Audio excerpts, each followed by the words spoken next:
All right. We are live. Welcome to WMMA Scene Now. I'm your host, once again, Chuck Stevenson. Uh, Unfortunately, I had a little trouble trying to go live for the first time tonight, so I'm going to be doing this recording instead. My apologies to the new subscribers. Got like 2 more tonight just because they heard I was going live. So I'd like to apologize, especially to you guys. First, we're going to start off with some latest news and notes. Okay, Angela Hill versus Marina Moroz announced for UFC Orlando on February 24th. Marina Moroz was supposed to face Jamie Moyle this past weekend at UFC 220. Moyle pulled out due to injury. That fight fell through, and now they pulled up Angela Hill to fight her a little more than a month later. I think should be a good matchup overall. Moroz has been very hesitant in their last few fights, and I think Angela Hill is the one to force the action in this fight. I also think Angela Hill is a lot better than some of her recent showings have gone. Next up, we have Bellator vet Jessica Middleton, 2-3 versus Jamie Jones, 5-3, February 2nd. And this is at an extreme fight night, extreme something event. Jessica Middleton, haven't seen her in a while. I've never seen Jamie Jones. It looks to be Jamie Jones' home promotion, looking to maybe possibly build her against a Bellator vet. We'll see how that one goes. Next up, and this is a big fight, Felice Herrig versus Karolina Kowalkiewicz announced for UFC 223 April 7th at, of course, the strawweight division. Karolina is highly ranked. Felice Herrig's been moving up the ranks slowly and steadily. Apparently, this is a fight that Herrig had asked for, and she seems very happy to get it. I think this has the potential to be a barn burner, both on the feet and the ground. I give a slight edge in striking to Karolina. I give a slight edge in grappling to Felice Herrig. Now, a lot of people always say, well, Felice Herrig's not a striker, she's a ground fighter. No, if you actually know her background, she's been striking for a lot longer than she's been grappling. She used to was on TV in that, what was it called, the World Combat League under Chuck Norris's banner. So she definitely has what it takes to strike with some good strikers. She outstruck Alexa Grasso last year. I think this will be a good fight. I think the winner of this fight is definitely in title contention against the winner of Joanna Jędrzejczyk versus Rose Namajunas 2. And that's right, that fight was announced recently too. That's going on later this summer. At 135-pounder, Marina Moknatkina, who's 4-0. I think all of her fights have come with Fight Nights Global. She just signed a new 6-fight deal. That's a pretty long deal. Fight Nights Global, also known as Eurasian Fight Nights if you watch Fight Pass. Apparently they must like Marina Moknatkina and want her to be their star if they're going to sign her again. Next up, we have at 145 pounds, Leah Letson announced to fight Josette Cotton, 145 pounds, Saturday, March 9th. That's in a regional event. Letson, last seen in Invicta. She got a big left high kick knockout win. Josette Cotton's a big brawler. Letson's coming off a very long layoff.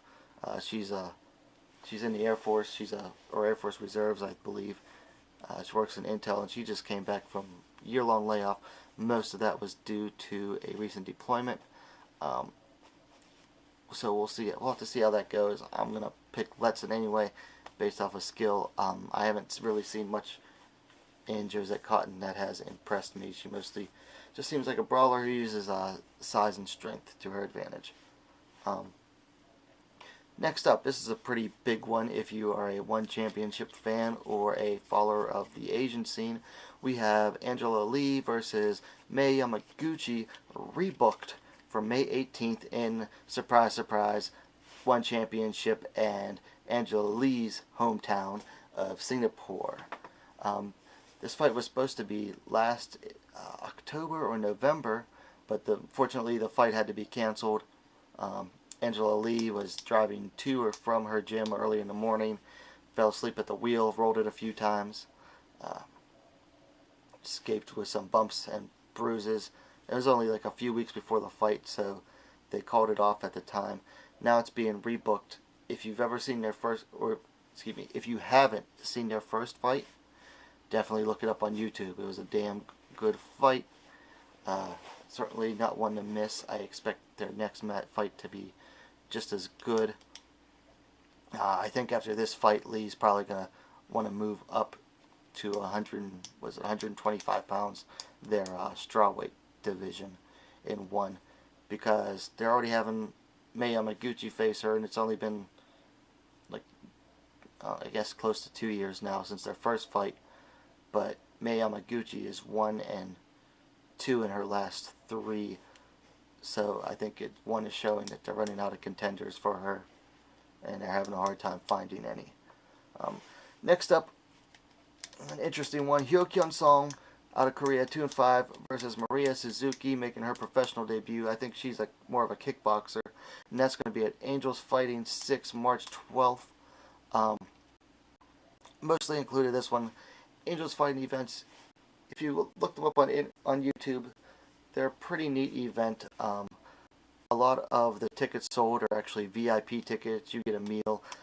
They do a lot of kickboxing and MMA fights. They've done tag team kickboxing. They bring in a lot of celebrities for this. Angels Fighting is, I guess they're like a charity organization. Like a lot of the money they make goes towards charity. Hyo Kyun-song, she went 1-5 to start her career. Took a several-year break. She came back in Angels Fighting last year, picked up a fairly easy win. So now she's 2-5, and Maria Suzuki is from Japan. I believe she has a kickboxing background. Not so much like an interesting fight as far as skills, but Google image search them. Next up, Bellator. Heather Hardy versus Anna Hulaton. Is it Hulaton or Julaton? If someone knows, please correct me in the comments below. Bellator 194, February 16th. So here you have two former boxers turned MMA fighters. Apparently they both coming off of losses in their most recent Bellator outings. I think that was on the same night, no less. Both now have agreed to fight in MMA, and apparently they have also agreed to fight in a boxing fight later on. So you're going to get an MMA fight and a boxing fight out of these two. That should be an interesting one to check out. This is going to be, I'm going to call this breaking news because I just found this out tonight.